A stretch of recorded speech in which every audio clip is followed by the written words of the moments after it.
nggak tahu kenapa foto itu naik lagi di saat fandom tuh lagi sensitif sekali dengan hal-hal yang seperti itu.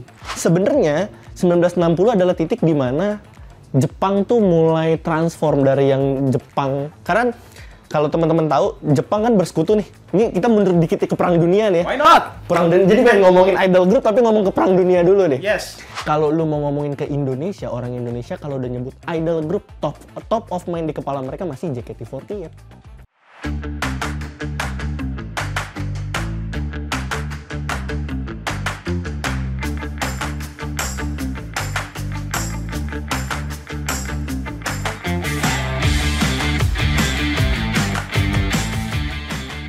Ultimates, selamat datang di Ulti Ulik Tipis, di mana kita mengundang orang dan kita mengulik cerita di baliknya, tapi tipis aja. Tapi kayaknya nggak bisa tipis di hari ini, soalnya di sebelah saya sudah ada Melody Nuramde. Oh enggak ya? Bukan. Enggak salah ya? Bukan. Kenapa gua membawa ini? Langsung aja ke Master nih ya, karena hari ini gua mengundang salah satu rekan saya ya, Bagaska, yang dimana waktu itu kita pernah Ulti. Iya, Untuk Taman Baca literasi. Ya, bersama Betul. Daeng Zidan. Betul. Tapi kali ini Anda sendirian. Betul. Mungkin kita kan sudah melihat ya, tadi ada foto Melody yang jadul, dia sudah memakai baju yang JKT banget. Terus coba kasih lihat, itu siapa? Ini tanda tangan Freya. Marsha, Freya sama Gaby. Nah, itu kartu Veranda ya. Veranda pernah Veranda kesini. generasi 1. Iya betul. Veranda pernah kesini. Pernah sini. Sebentar, ini belum ada intro ya. Kita mau ngomongin apa sih hari ini? Kita hari ini pengen ngomongin tentang sejarah. Ini kita ngomongin sejarah hari ini ya. Sejarah idol. Puyeng sejarah Perduniawi. Perduniawi. Yang dimana saya mengundang Haikal Daming. Yang dimana apparently lu udah searching lah ya tentang seperti apa awalnya gitu-gitu kan kau? Iya, research. Oke, mungkin Research sebelum mulai boleh memperkenalkan diri dulu lah, Haikal Daming siapa bla bla bla. Lu ngomongnya fans JKT berarti. Iya, oke. Ya udah silakan. Oke, halo semuanya, aku Haikal Daming Hamiri. Ultimates, aku Haikal Daming Hamiri. Aku fans JKT48 sejak yang jelas lebih lama daripada Gracia jadi member. Wadaw, iya ya bener sih. Iya. Oke, gitu berarti udah dari awal banget ya. Maksudnya artefak-artefak yang lu bawa ini mungkin bisa dilihat Jadi bukti ya. Jadi bukti bahwa si beliau ini bukan sembarang beliau. Karena ini banyak jadi satu album. Tapi sebelum sejarah, kita ngomongin masa sekarang dulu deh. Boleh. Lagi rame banget tuh kayaknya ya JKT48 ya tentang selamat ulang tahun. Untuk ya kan? yang berkuasa di sana. Yang berkuasa di sana. Otoriter. Nah, gue mau tahu dulu dong pandangan seorang Haikal Daming yang sebenarnya lagi vakum YouTube ini. Dia punya YouTube by the way namanya Haikal Daming di betul, YouTube. betul. Jangan lupa dicek. Menurut lo gimana kali ini saatnya di TV nasional? Waduh, biasanya ngomong gini di YouTube jadi bisa ini ya. Ini Tapi agak harus disaring. Harus. Mau tidak mau, suka tidak suka. Gitu. Bahkan fotonya nggak bisa gue tunjukin. Iya, betul. Iya dong. Karena- Jangan ya. Jangan dong. Ini gue taruh dulu albumnya. Boleh, Silakan. Sebenarnya kan konteksnya adalah itu pertama kita harus tahu dulu bahwa itu adalah foto lama. Itu harus diiyakan dulu. 19 Oktober 2021. Gua aja nggak lupa itu tanggal berapa. Setahu gue itu. Ya, pokoknya itu foto lama. Yang sebenarnya itu tuh kayak tongkrongan aja. Kayak tongkrongan yang ya kalian punya tongkrongan bercandaannya liar pun ya udah gitu. Nggak akan ada yang tersinggung kan? Sebenarnya. Seharusnya. Cuma memang nggak tahu kenapa foto itu naik lagi di saat fandom tuh lagi sensitif sekali dengan hal-hal yang seperti itu. Gue nggak bisa ngomong seperti itunya apa ya, tapi seperti itu. Ya, Wotazen tau lah. Iya, Wotazen. Ulti Watch tau lah. Ada lagi ya, Ulti Watch ya. Ada lagi ya, tapi ya itu konteksnya dulu. Jadi ketika foto ini naik, gue nggak membenarkan ya. Gue nggak membenarkan ya. Aku pun juga tidak membenarkan ya Ulti Watch. Betul, kita tidak membenarkan foto itu. Betul. Cuman karena seharusnya konteks itu di dalam lingkaran mereka saja dan tiba-tiba muncul dan itu kan diupload kan sebenarnya di sosial media dan ya itu tadi ini tuh foto yang kembali muncul yang itu kan udah dari lama dan nggak ada apa-apa kan. Betul. Sudah berjalan 4 tahun berarti. Di saat foto itu ada muncul nggak ada apa-apa ya. Sekarang munculnya di permukaan umum. Iya, muncul diupload di sosmed itu udah pokoknya gini, sesuatu yang diupload di sosmed itu udah bukan konsumsi pribadi lo. Betul. Itu udah konsumsi publik. World Wide World Wide Web. WWW. Yoi, Optimus Prime. Ya kan? Nah, World Wide Web jadi udah konsumsi publik. Dan ketika itu diupload di masa itu, harusnya kan orang sadar bahwa ngomelnya tuh di situ bukan sekarang. Betul. Ya kan? Tapi di masa itu nggak apa-apa dong. Nggak apa-apa. Karena memang satu itu konteksnya di lingkaran mereka, dan yang kedua fandom nggak sepanas ini pada masa itu. Waktu itu. Kalau berkaca 2021 tuh lagi struggle-nya. Ya kan? Seru banget tuh waktu itu. Seru banget tuh. Pada nangis. Iya, nangis-nangis banget. Ini ya. kayak bukan host ya, kayak kita ini aja lah gitu, acting aja. Iya. Nah, jadi pada konteksnya pada saat itu bukan yang harus saling kritik, tapi juga kita nyatu. Betul. Jadi apapun yang terjadi pada saat itu harus mendukung. Harus dukung. Ya itu nggak masuk di fandom. Oke. Nggak peduli. Sekarang fandom mulai kritik nih sesuatu yang mereka anggap tabu. Kayaknya bukan tabu. Sesuatu yang sebenarnya di luar itu justru. Jadi fandom punya tuntutan sesuatu atau punya demand yang nggak datang nih. Atau yang nggak terwujud, apapun itu ya. Entah setlist teater yang nggak tahu tuh jadi apa enggak ya. Kemungkinan besar jadi sih. Kemungkinan besar jadi. Terus high touch, let's say high touch setelah nonton teater kan masih jadi demand kan. Betul. Tapi sampai sekarang nggak balik. Ini jadi, lah ini apa sih? Bom waktu. Jadi bom waktunya aja nih, ditumpuk jadi bom waktu. Oke.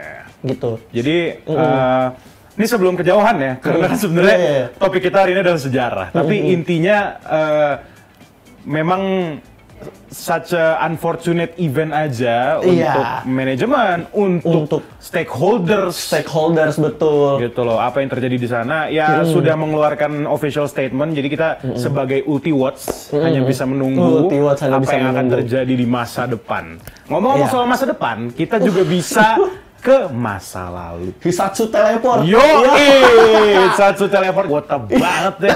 Ini udah wota banget ya. Kal, ya, kita sering ngobrol gitu loh mengenai sejarah para idola, even bukan ibu kota tapi idola-idola yang ada di negara Sakura. Iya, betul. Yang gua nggak tahu ya, apakah memang mereka mulai dari Jepang atau tidak. Makanya saya menghadirkan narasumber seperti ini sebelum diundang ke Ngops di Kebon. Ditarik ke sini dulu ya? Iya, ditarik ke sini dulu. First infonya di sini nih. Betul. Nah, Kal, sebenarnya yang gue pengen tanya adalah bagaimana industri idol ini terbentuk, ada apa awalnya dan mengapa bisa sesukses ini. Gue berani bilang sukses karena kalau tidak sukses, ya nggak akan sebesar itu.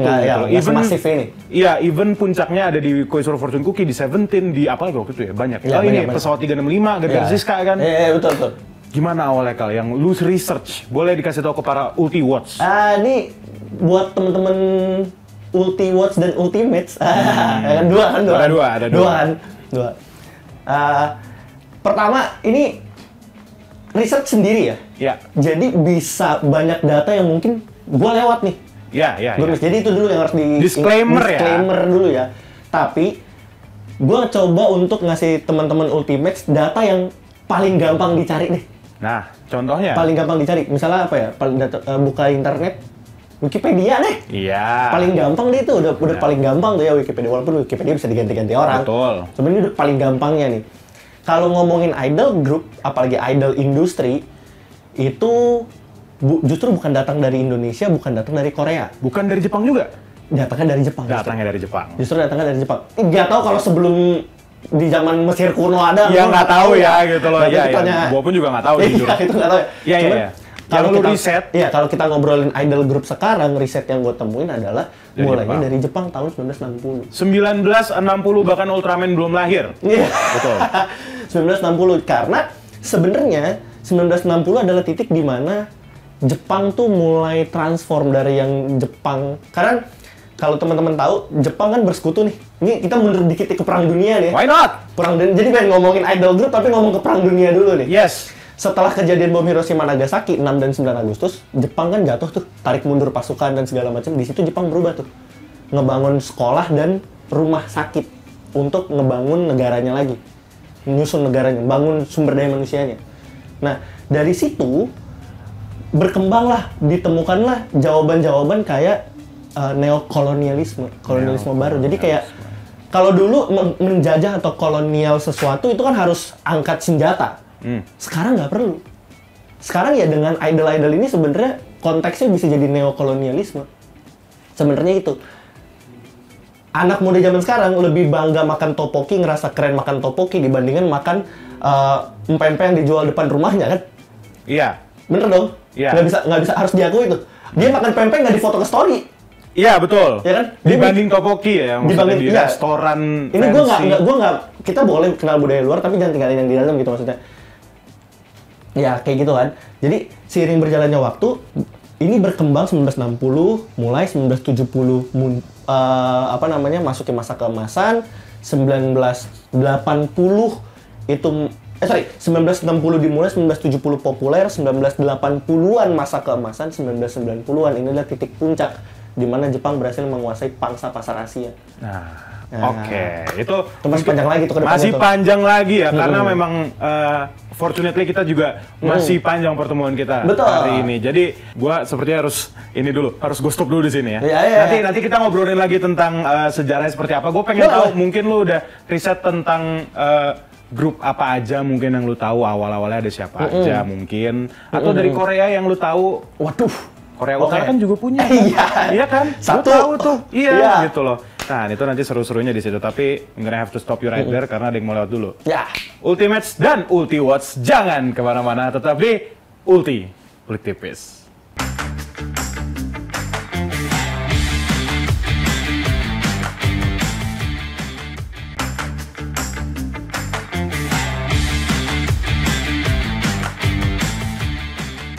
Oke, Ultimates dan Ulti Watch masih di Ulti Ulik Tipis. Bukan ulik tipis idol, enggak, oke. Gue maksa terlalu maksa. Ya kan, biar nggak maksa. Gue mau nanya-nanya lu lagi tentang sejarah yang tadi lu udah bilang dari 60-an. Yang 60-an adalah start dari sebuah idol group yang sekarang ya. Idol group yang sekarang 60-an. Terus 70-an itu apa tadi? Populer. 80-an tuh masa keemasan, dan 90-an tuh mulai dibentuk ABCD ya. Iya, udah mulai settle nih. Kayak gini, idol itu. Sudah melihat patternnya seperti apa, jadi mereka juga sudah bisa membentuk industri dan juga ekonomi. Iya, betul. Kan waktu itu lu bilang juga bahwa itu sebenarnya sangat berpengaruh ke ekonomi dunia kah jatuhnya? Sebenarnya ekonomi Asia, Jepang sebenarnya bukan dunia ya. Kalau dunia kayaknya wah banget gitu sebenarnya. Cuma bisa berpengaruh terhadap ekonomi di sebuah negara sebenarnya. Yang dimana itu merupakan Jepang waktu itu ya. Pada masa itu Jepang, makanya di tahun 90-an atau orang yang sudah lahir di tahun 90-an, ya orang yang sudah lahir atau hidup di tahun 90-an, mereka tuh nggak asing tuh dengan Jiban Gaban Sariban, Ultraman, Kamen Rider, Doraemon, Astro Boy, ya kan? Atau kalau lagu Kokoro no Tomo dan segala macam. Itu buktiin bahwa Jepang tuh orang Eropa, orang Barat kalau mau tau, gue pengen jualan ke Asia nih, kayak gimana ya, harus riset pertamanya udah pasti ke Jepang dulu tuh pada masa itu. Salah satunya udah pasti ke Jepang dulu karena sama kayak di zaman sekarang. Korea karena gede banget, orang-orang Barat kalau mau kasih ya pasti lihat Korea dulu tuh. Sekarang ya? Pasti. Oh iya, karena memang industri industri hiburan. Orang-orang sebelum dia jual ke Indonesia nih mau menjual sesuatu yang something masuk lah gitu ke Indonesia, targetnya siapa nih? Target pasarnya anak-anak muda. Anak-anak muda suka siapa? K-pop. Ya udah kita lihat K-pop. K-pop kayak apa gitu? Korea lagi gitu. Ngerti nggak? Iya. Nah itu yang bikin idol group tuh jadi patokan lah, jadi sebuah apa ya, bisa dibilang mungkin benchmark kali untuk target pasar dan segala macamnya gitu sih. Oke, itu kan kalau yang sekarang ya. Kita mungkin bisa balik lagi ke masa lalu tentang gue pengen nanya lu tentang ekonomi dan juga sebenarnya bukan ke situnya sih. Tadi kan gue udah nanya tuh, mungkin lu tahu ada grup apa aja dulu yang mempelopori, yang lu tahu nih ada grup apa aja dari Jepang, kan pasti pelopornya di Jepang dong ya. Ada Sakura dan apa Matahari Terbit. Iya, terbit dari tahu dari mana itu? Iya gitu loh. Ada siapa aja sih dulu yang lu tahu? Ini gue mungkin banyak yang nggak tahu juga. Atau mungkin ada yang tahu tapi nggak tahu bahwa ini tuh salah satu yang cukup awal lah. Di tahun 1960, di saat mulai, banyak nih yang mulai coba untuk nge-create Jepang tuh mau kemana, arahnya mau kemana dan segala macam itu udah ngomongin tata negara dan lain. Gue nggak ngerti ya. Iya. Udah jauh lah dari idol. Udah jauh dari idol. Tapi ada nih satu label yang kemarin cukup ramai juga karena ya ada skandal dan lain sebagainya. Tapi bukan skandal yang kita bahas. Iya.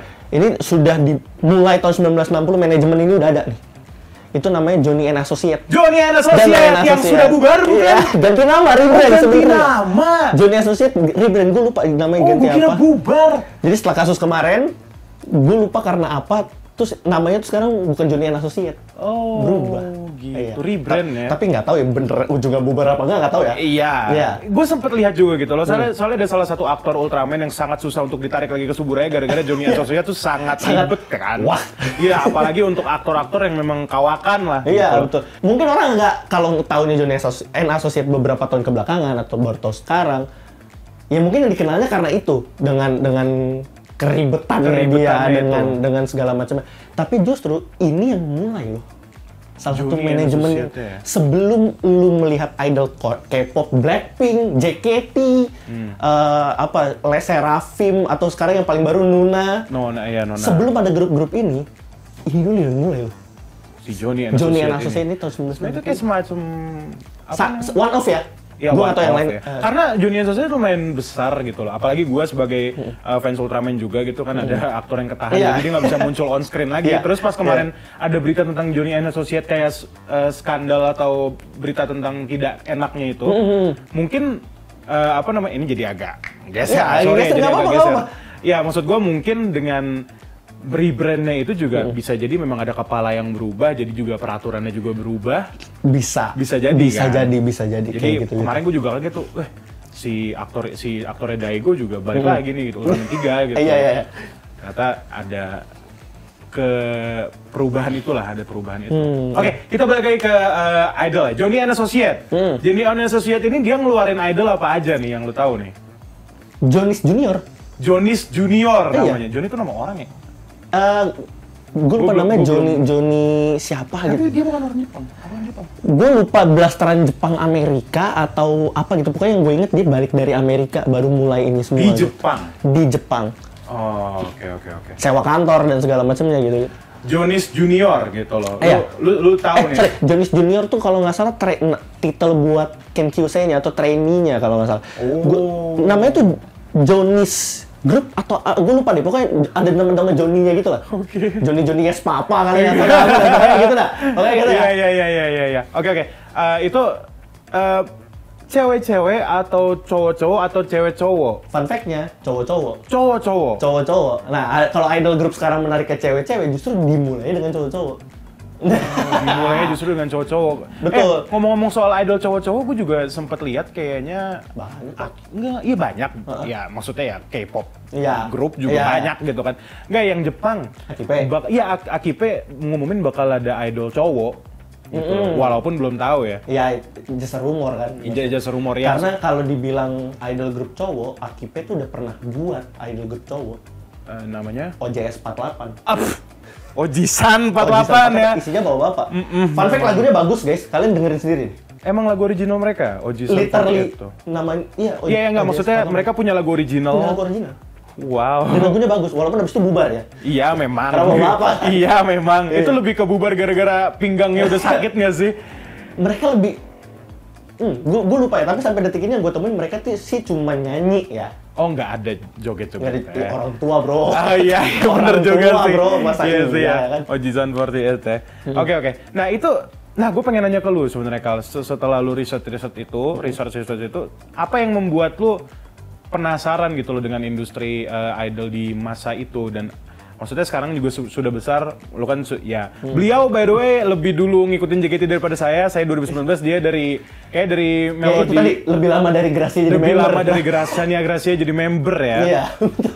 Ya apa yang nge-trigger lu gitu loh, pengen tahu banget dan akhirnya lu bisa nge-share sedikit lah, walaupun nggak pasti ada yang lebih kepaham lah ya, maksudnya Ulti Watch atau Ultimate pasti ada yang lebih paham gitu. Apa yang nge-trigger lu? Nih deg-degan jawabannya nih. Iya. Golden Rules. Golden Rules ini sebenarnya ada hubungannya sama JKT dan maksud gue sejarahnya sih gitu loh, sejarah idol ini seperti apa sih lebih tepatnya ya. Ya kenapa ada apa dengan Golden Rules? pada masa itu Golden Rules kan nggak sewah, maksudnya ada tapi nggak seheboh sekarang yang dikit-dikit Golden Rules nggak. Iya. Member balas mention tuh zaman dulu banyak Melody tiap pagi balas-balasan mention gitu sama fansnya ya kan.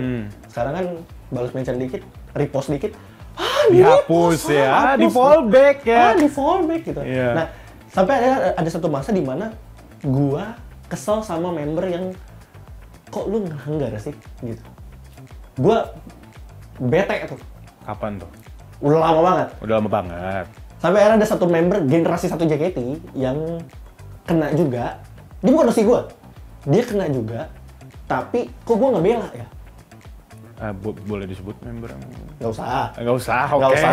Rame lagi nih, lagi panas nih. Oke. Fandom ini kan lagi panas nih. Iya, Kalau gua memang. sebut lagi, rame lagi kan tebar bensin. Dan sebutnya nanti di break aja. Iya, Oke. betul. Oke, lanjut. Nah, dari situ gua kayak, kok gue yang satu begini, yang satu begini, nih gue di lingkaran apa sih sebenarnya gitu. Dari situ gue coba untuk cari tahu idol group kenapa, apakah cuma 48 group yang bilang ada golden rules ini atau apa. Dari situ tuh mulai pelan-pelan lama-lama nyari, oh ini tuh golden rules atau rules di idol group itu sebuah aturan yang berkembang ya, sebuah aturan yang tadinya nggak ada nih, kok jadi ada ya. Percaya nggak?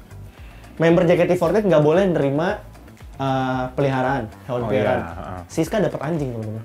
Oh iya? Di masa itu.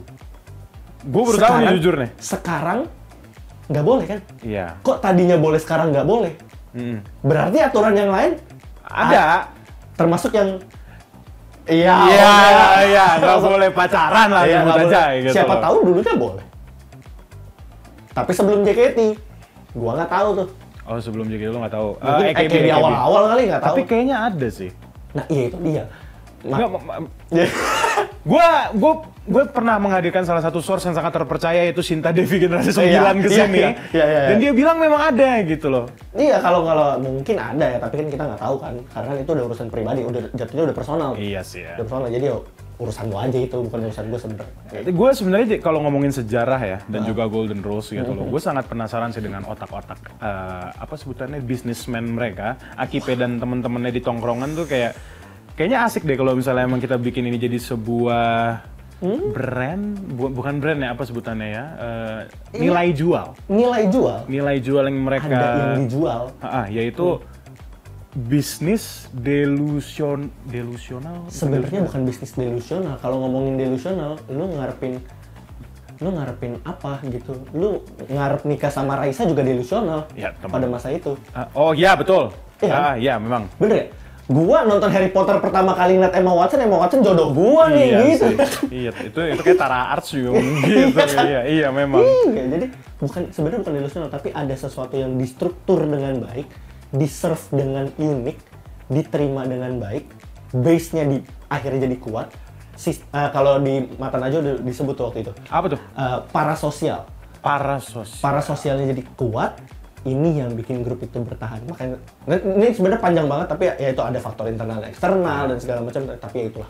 Oke, karena masih panjang banget, kita juga masih ada kesempatan nih buat ceritain tentang POV kita sebenarnya tentang apa yang terjadi di fandom zaman sekarang, dan sebenarnya dulu tuh seperti apa gitu loh terbuatnya gitu, dan impactnya sekarang kayak gimana, karena banyak sekali, kita ngomongin JKT ya, banyak sekali rival, tanda kutip rival, ya kan? Iya dan enggak ya nanti ya. Iya udah nanti aja kita lanjutin kalau gitu Ultimate. Jangan kemana-mana, tetap di Ulik Tipis.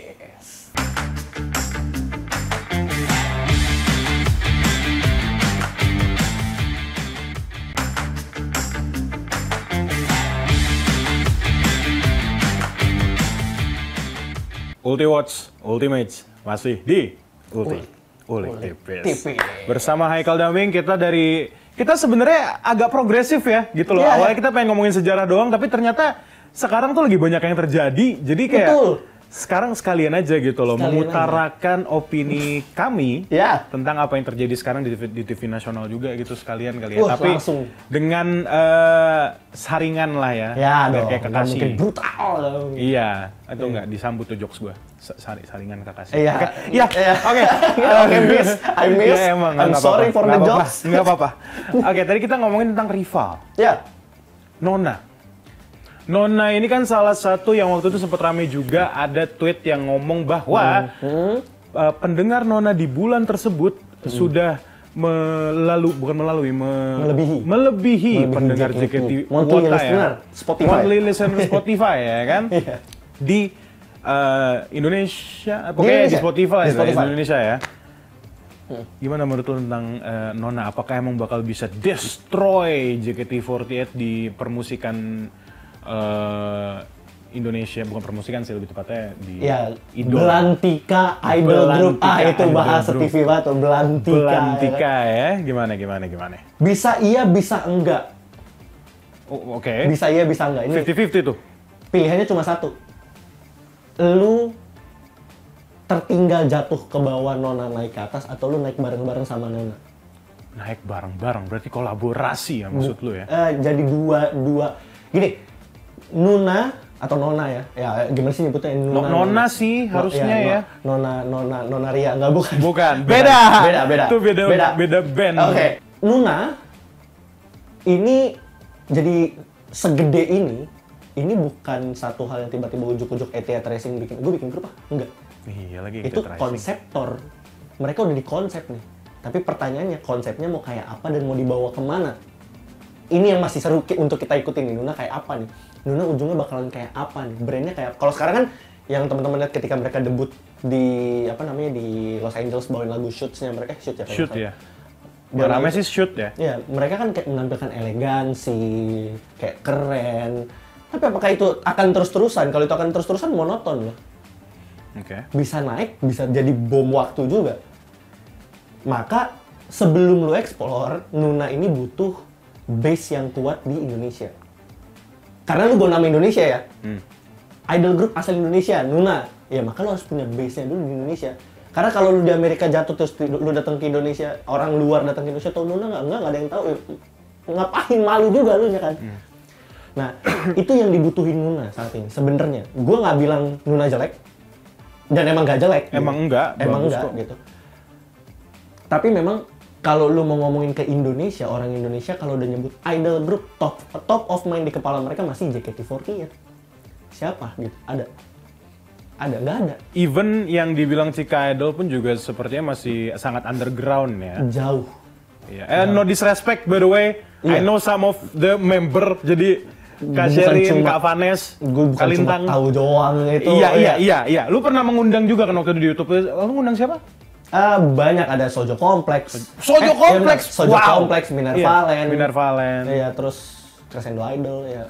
Banyak. Crescendo. Gue ya. Balik lagi kan, Mek? Balik lagi. Karena satu member temen gue ada yang masuk. Oke. Berarti balik lagi ya? Balik lagi. Nah. Oke. Tadi kita ngomongin Nona, kita lanjut tentang Nona. Berarti tergantung bagaimana manajemen Nona ini mendesain ke depannya bakal ada inovasi apa lagi. Iya. Ngomong-ngomong soal inovasi, maksudnya JKT48 sepertinya apakah mereka melakukan inovasi? Ini kan sebenarnya sebelum dilanjut kita kan buat Ulti kali ini karena menyambut konser. Dari JKT48 yang berjudul Full House. Yang sampai sekarang tiketnya nggak full house. Oh, roasted. I have to say, ini bukan roasted ya, tapi emang something weird bagi JKT48 yang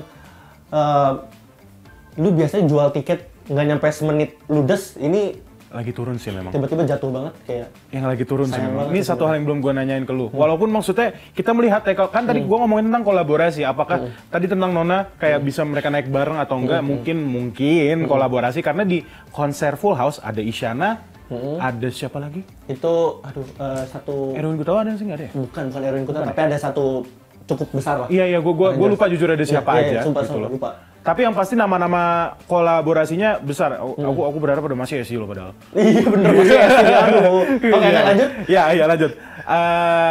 Apa tadi gue mau nanya apa? Ya intinya kenapa lu melihatnya ada apa nih? JKT, ada apa dengan JKT48? Kenapa tiba-tiba cukup gitu loh. Setiap idol group punya dua faktor besar. Faktor tadi gue udah sebut di segmen sebelumnya, faktor internal dan faktor eksternal. Faktor internal adalah sebuah faktor yang membuat sebuah grup itu bisa berjalan terus-terusan. Jadi tanpa ada yang lain, selama internalnya jalan, mereka akan terus hidup. Ini yang bikin JKT48 10 tahun berjalan, sampai 15 tahun berjalan ini. Itu yang pertama. Yang Apa tadi, sorry? Faktor internal. Oh, faktor internal, oke. Faktor internal. Which is mereka yang tahu. Ya. Dapur lah. Bukan kita tahu sebenarnya. Tapi iya, nanti gue bahas faktor internal. Yang kedua adalah faktor eksternal. Faktor eksternal adalah faktor yang membuat sebuah grup itu jadi makin dikenal, makin besar dan lain sebagainya gitu. Makin besar, makin dikenal dan sebagainya, itu adalah faktor eksternal. Faktor eksternal itu banyak banget, tapi terbagi dalam tiga nih. Terbagi dalam tiga. Yang pertama itu faktor eksternal dulu ya. Yang pertama itu adalah masyarakat secara umum atau publik. Ini di luar fans. Iya. Yang kedua adalah brand deals, kerja sama brand. Yang ketiga adalah pemerintahan atau government. Ya, ini faktor eksternal yang membuat sebuah grup makin besar. Makin besar. Makanya tadi bisa mempengaruhi ekonomi karena ada government di situ. Iya. Yang faktor internal itu mungkin kalau gue sebut internal orang taunya manajemen kan. Yes. Nah sebenarnya faktor internal dari sebuah grup itu yang membuat, tadi gue udah bilang faktor internal adalah faktor yang membuat sebuah grup itu berjalan. Faktor yang membuat sebuah grup itu berjalan itu ada tiga. Pertama manajemen, member, dan fans. Itu internal? Itu faktor internal yang membuat grup tersebut berjalan. Even fans adalah internal di sini? Even fans adalah internal. Menarik ini, oke. Betul. Karena publik nggak perlu tahu Sosenkyo itu apa, publik tahu, oh ini lagu baru JKT, tapi dia nggak perlu tahu proses Sosenkyo, pemilihannya seperti apa, kampanyenya seperti apa, itu nggak perlu, itu kan internalnya ini JKT masyarakat umum ya? Iya. Iya, betul. Nah, makanya tadi gue bilang, ini di luar fans, masyarakat umum tuh faktor eksternal. Lu yang bikin ini makin gede, makin diterima banyak orang tuh lu, faktor eksternal. Tapi nggak ada lu pun, kita tetap jalan. Itu yang terjadi dengan ada grup lokal dan segala macamnya, karena mereka berjalan, ini faktor internal nih. Manajemen, member, dan fans. Ini faktor yang dikhawatirkan di JKT48 sekarang. Ada apa dengan faktor internal di JKT48 sekarang di mata Haikal Daming? Fansnya, ya teman-teman tahu sendiri lah kondisi JKT sekarang seperti apa. Dan sampai detik ini pun masih banyak fans-fans baru dan fans lama yang masih clash. Masih sangat banyak, walaupun ya lu udah tahu ini harusnya nggak terjadi. Betul. Member, dengan kesiapan mereka yang sebenarnya siap banget, gue nggak bisa bilang mereka nggak siap ya, sangat siap, setiap perform mereka sangat siap, segala macam ya, mereka profesional. Tapi ada hal-hal yang contohnya adalah Fanny. Gue harus nyebut Fanny. Ini contoh-contoh paling wow-nya. Kenapa? Karena lu mengambil semuanya yang gue tahu lu mampu. Lu mampu untuk mimpin Quadlips, lu mampu untuk di JKT, lu mampu. Tapi untuk lu mimpin semuanya dalam satu waktu, ini nggak bisa. Ini nggak bisa, dan itu yang terjadi sama Fanny beberapa waktu belakangan sampai akhirnya tour ini dan ini selesai baru dia akan ke Quadlips kan. Iya. Ya, lu sendiri yang ngerasa capek kan ujung-ujungnya gitu. Ya, lagi ngobrol sama Fanny kan?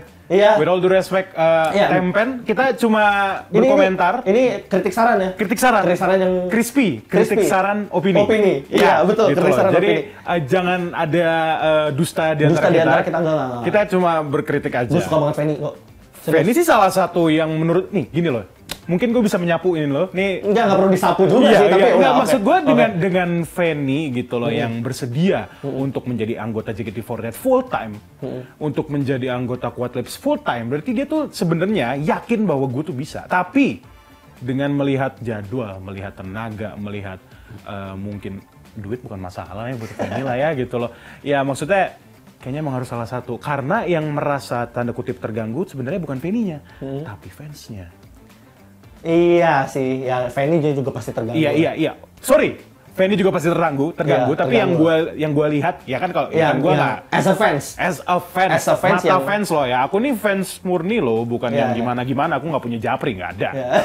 Nggak ada gitu. Maksudnya japri untuk ke manajemen yang ngasih kritik saran gitu. Betul, jadi rame lagi nih kalau nggak disapu nih. Iya, tapi kan gue nggak punya japri bro, gitu. Ya gitu loh, oke.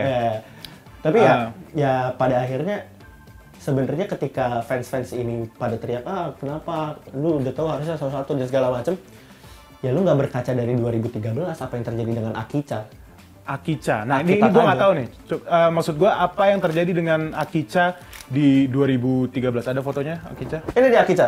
Yang mana? Akita Kajo ini dia. Jatuh. Oke. Stella jatuh. Nih. Ini namanya Akicha. Ada apa dengan Akicha di 2013? Ada apa dengan Akicha di tahun 2013? Dia adalah Kenin. Kenin itu adalah istilah di mana seorang member beraktivitas di dua grup yang sama. Yaitu? Pada saat itu adalah JKT48 dan AKB untuk Akicha. Oh, oke. Ujung-ujungnya balik kan ke AKB doang. Oh, oke. Dia OTT bukan? Tim J. Oh, Tim J. Yaitu salah nih gua. RKJ, suara hanya dirimu, selain suara Stella, suara itu Akica. Iya. Oke, keren Rena. Bukan. Salah gua. Suaranya Akica. Oke. Tadi kita terakhir ngomongin apa? Gua sampai lupa ya. Ya, dan Nuna. Oh iya, dan Nona gitu loh. Nanti sekarang lah.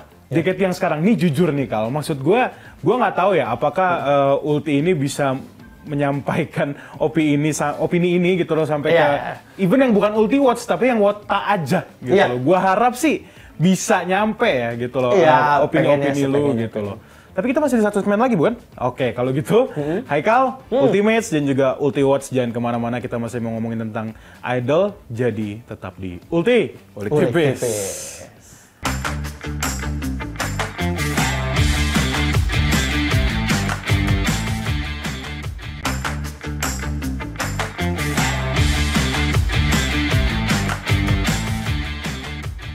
Ultimates, Ulti Watch masih di Ulti Tipis bersama Haikal Daming, seorang fans JKT48 yang kebetulan kita dia awalnya sudah meriset gitu loh bagaimana sejarah idol itu terbentuk, dan gue sih ngerasa Haikal ini salah satu fans yang memang mempunyai opini yang walaupun belum tentu valid. Iya. Tapi lu tahu bagaimana cara mempresentasikan itu jadi bikin orang lain lebih yakin atau justru nge-trigger orang untuk berkritik balik gitu loh. Untuk berdebat. Pengennya gitu. Ya, itu yang gue harapkan di kolom komentar atau di Twitter atau dimanapun atau di Instagram, sosial media. Oke, tapi sekarang tadi kan kayak udah tegang banget ya. Iya, udah Gimana kalau kita lemesin otot dulu nggak sih gitu loh di segmen terakhir nih. Capek gitu kan. Lemesin otot. Biar lemes. Coba Haikal Daming, ini titipan dari produser ya kan, bahwa Haikal Daming disuruh Jiko Shokai. Tapi nggak apa-apa, segmen 4 Jiko Shokai, let's go. Ada nggak lo? Harus gua duluan ya. Masa gua nggak usah lah, nggak usah. Harus gua duluan ya. Aduh. Gua nggak usah. Jiko Shokai. Oh ya, ini karena kan yang nonton bukan cuma orang awam. Bukan cuma Wota doang nih. Jiko Shokai adalah. Tapi ada. Gue jelasin dulu nih, takutnya ada nggak tahu Jiko. Boleh. Jiko itu adalah perkenalan diri sebenarnya. Jiko Shokai, perkenalan diri. Sebenarnya kalau di Jepang kan kayak nama, tempat tanggal lahir. Oh gitu, gue baru tahu.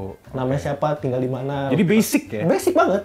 Tapi di JKT48 dibungkus dengan satu hal yang unik. Entah kalimat yang ditulis dengan lucu, gerakan, ini gue masih, atau mungkin nyanyian. Masih siap-siap nih. Masih siap-siap, nggak apa-apa. I'm gonna take you some time, man. Atau ya banyak juga ya. Tapi kalau sebelum lu Jiko, lu ada Jiko favorit nggak sih? Lu sebentar. Oh sih, lu siapa sih bro? Yang sekarang apa? Yang sekarang lah. Freya. Walaupun dia Anda ya. Oh iya, tapi kan ada tangan Freya. Oh iya benar. Iya. Ini dia.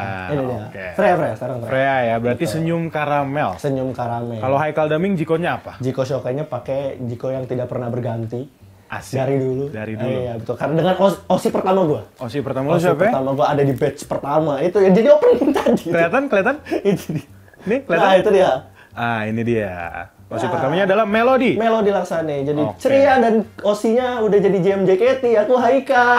Itu dia. Ceria dan OSI-nya udah masih jadi JMJKT. Semoga panjang umur. Iya dong. Masa sih? Iya dong. Iya ya. Iya. Oke. Gue perasaan bilang tadi pengen lemesin otot, tiba-tiba jadi ngeri lagi. Oke, Kal. Gue pengen tahu Kal. Sekarang lu masih ngikutin JKT nggak sih? Belakangan ini kalau spesifik JKT doang, kayaknya agak kurang ya. Frekuensi lu lagi lumayan jauh. Nggak sejauh itu, tetap ngikut, cuman nggak yang into kayak beberapa tahun sebelumnya gitu. Kayak setahun hampir 2 tahun sebelumnya kan gue bener-bener yang Azizi Graduate, gue langsung bikin konten, gue langsung tahu nih mau apa, gue bahas apa, di YouTube itu ada semua. Gue hadir ke live show Azizi, gue verif. Oke, lanjut. Oke. Kalau ya nggak pakai memoirnya, nggak pakai. Ya. Oh iya, memoir ya nggak apa-apa. Gue juga di rumah kok. Ini mereka nggak ada yang tahu. Oh iya, nggak apa-apa. Oh iya. Apa tadi ya? Iya, tadi lu lagi nggak terlalu ngikutin JKT. Oh iya, gue lagi nggak terlalu ngikutin JKT48 yang segitunya seperti setahun 2 tahun belakangan. Sekarang lagi lost JKT-nya spesifik ya. Tapi idol group secara generalnya justru secara umum itu justru lagi seru nih untuk diikutin gitu. Cuma ya tetap aja karena di Indonesia poros sampai detik ini poros gede industri idol group adalah JKT ya lu sejauh apapun ya porosnya di situ, jadi udah pulangnya ke situ gitu. Pulangnya ke JKT, bukan pulang ke lu. Oke, satu pertanyaan gue. Menurut lu tentang Raja Hati? Unik. Oke. Satu kata. Oke, unik. Ya, gitu. Tapi bener kalau ngomongin tentang Raja Hati JKT48 sebenarnya something new? Iya, udah pasti new ya, karena kan udah jelas lagunya aja baru. Iya, lagu original pula.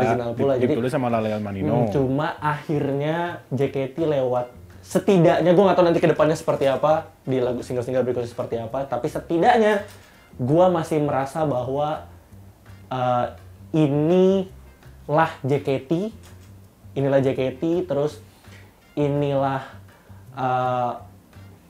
gue nggak bilang 48 yang 48 ya, tapi yang 48 itu gimana sih? Punya karakter sendiri lah lagunya tuh, orang kayaknya lagu 48 gitu. Iya. Tapi ini JKT dengan Raja Hatinya berhasil, gue suka sih, nggak yang protes gimana. Justru gue malah seneng banget, karena selama ini JKT dengan penggalan-penggalan kata di lagunya yang menyebalkan itu, tiba-tiba sekalian aja dipatahin dengan nada-nadanya sekalian. Dengan nada-nadanya sekalian, dengan singkup-singkup iseng gitu ya. Betul. Apalagi secara genre juga jazz. Bukan jazz ya, apa namanya? Lupa gue. Bukan Broadway. Mungkin Broadway ya gue bukan ahli musik ya. Iya, gue juga bukan ahli musik. Gue bukan ahli musik di sini. Kita sedang tidak menghadirkan ahli musik. Cemiu. Correct ya. me if I'm wrong. Bisa ya Broadway atau jazz gitu. Yang dimana sebenarnya kalau ngomongin Raja Hati, satu hal yang pernah gue rasakan di Raja Hati adalah di Marukyu. 109 ya? Iya Marukyu. Pokoknya ada kayak kesan itu di new era itu gitu loh. Detektif itu. Conan gimana sih lagu-lagu detektif Conan gitu. Turut. Oke. Kal, tadi kita udah bahas cukup scattered ya, walaupun dimulai cukup menjanjikan tentang sejarah idol di duniawi ini seperti apa. Tadi lu sempat ngomong Johnny Associate yang dimana ya walaupun sebenarnya tidak terlalu detail, tapi setidaknya para Ultimates bisa tahu, cari deh gitu. Bisa cari gitu loh seperti apa sih awalnya gitu loh. Tapi gue pengen balik lagi ke JKT48 yang sekarang. Boleh. Dari pandangan lo gitu loh, yang sebenarnya lu lagi tidak terlalu ngikutin tapi lu pernah melakukan video ini juga kayak di channel lu Haikal Daming ya? Iya. Apa yang akan terjadi JKT48 di masa depan dan siapa lagi nih? Gue pengen tahu dari pandangan lu ya. Siapa lagi member yang the next Melody, the next Azizi, the next Adisti Zara? Apakah bakal ada lagi? Karena jujur, kalau dari pandangan gue, sekarang semua sama. Sekarang semua sama. Oke. Mau Freya, mau Marsha, mau sebut siapa lagi? Gracia, ya, Kristi sama gitu ya. Sama. Pandangan gue untuk JKT48 ke depannya. Gue nggak mau bahas dapurnya seperti apa karena gue bukan manajemen dan itu bukan hak gue juga. Oke. JKT48 apapun yang lu buat di dalam sana, di dapurnya lu, di apapun yang diobrolin sama manajemen sana, ujungnya ini loh. Hasilnya seruwet ini loh sekarang. Apapun yang terjadi di belakang sana, silahkan lu bereksperimen untuk memberikan sesuatu yang baru karena ini era pengen memberikan sesuatu yang baru. Silahkan aja, tapi kalau lu gini-gini terus, coba tolong lihat yang di luar grup lu. 2019 tahun lalu, gue masih bisa bilang bahwa mereka butuh sesuatu yang besar banget dalam waktu 1 tahun udah bisa tampil di pesta pora, itu bukan satu hal. Oh iya sih. Ya itu kan? sesuatu sih. Naik sekali. Tahun lalu siapa yang kepikiran tiba-tiba ada Nuna? Tahu-tahu Nuna muncul dengan segini gedenya, baru sekali muncul langsung viral lagunya di TikTok. Idol grup mana yang pertama kali muncul langsung tiba-tiba nyenggolnya JKT cuma Nuna doang gitu. Betul. Dan segala macam. Dengan cara monthly listener ya. Dengan cara monthly listener dan segala macam bla bla bla. Tapi ya itu tadi. Kalau lu gini-gini terus, lu akan antara stuck atau lu akan kembali ke 2020 dan 2021, bisa jadi lu jatuh sejatuh-jatuhnya. Itu ngeri banget sih 2020. Karena yang apapun yang terjadi di belakang sana, gue yang dari luar cuma bisa bilang, ini gue udah bilang berkali-kali di YouTube, gue juga udah pernah bilang, kembalikan apa yang seharusnya dikembalikan dan pertahankan apa yang seharusnya dipertahankan, gitu doang sih. Mulai dari high touch dulu aja nggak sih? Maksud gue rasa sesimpel itu. Karena itu yang bikin JKT48 itu JKT, gitu sih. Idol you can meet, yang sekarang lagi dipertanyakan ya, apakah sekarang masih idol you can meet gitu, masih dipertanyakan. Panjang itu kalau ini nggak bakal cukup. Nggak bakal cukup 1 jam tuh nggak cukup. Hai Kal, satu lagi yang lupa banget kejawab adalah siapa yang bakal jadi the next Freya, the next Azizi, the next Melody, the next Zara, ada nggak menurut lo? Mungkin kalau lu tanya the next Azizi, mungkin ada. The next Freya, mungkin ada. The next Zara pun mungkin masih ada. Tapi kalau lu udah bilang the next Melody ada nggak? The next Shani ada nggak? The next Fanny ada nggak? The next Gracia ada nggak? Nggak ada. Dan nggak bakal ada kalau JKT48 gini-gini terus. Kenapa? Karena mereka punya beban untuk menjawab ekspektasi, tapi tidak diberikan akses untuk menjawab ekspektasi. Mereka boleh nggak lebih keren dari Melody? Boleh, tapi nggak bisa. Mereka bisa nggak lebih keren dari Melody? Bisa, tapi nggak boleh. Sekarang masih apa? Kondisi. Oke. Kondisi yang tercipta pada akhirnya. Terus lu mau bilang apa? Misalnya lu mau bilang, oh ini ada nih Freya, dia tahu banget tentang idol dan segala macamnya, bla bla bla bla bla. Oke, nih gue bikin barometer deh. Melody 6,5 tahun. Freya juga sudah 6,5 tahun. Sama dong? Sama. Oke, sekarang waktunya penilaian. 6,5 tahunnya Melody merasakan JKT48 merilis 18 single. Oke? Ke Melody dalam 6,5 tahun merasakan JKT rilis single tuh 18 kali. Oke, dalam waktu 6,5 tahun. Freya 6,5 tahun, dia tuh masuk 2018. Oke, kalau gue nggak salah ingat ya, generasi 7 itu 2018. Kita ambil deh lagu pertama nih, bayangin nih lagu pertama nih yang dirilis tahun 2018 itu Kimi wa Melody.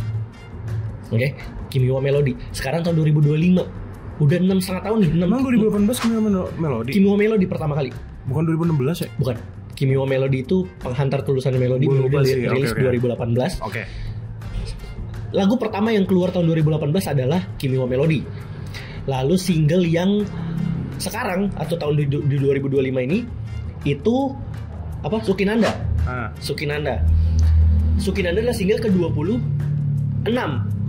Single ke-26 kalau gue nggak salah ingat. Iya benar, single ke-26. 18 ke-26. Berapa banyak nambahnya?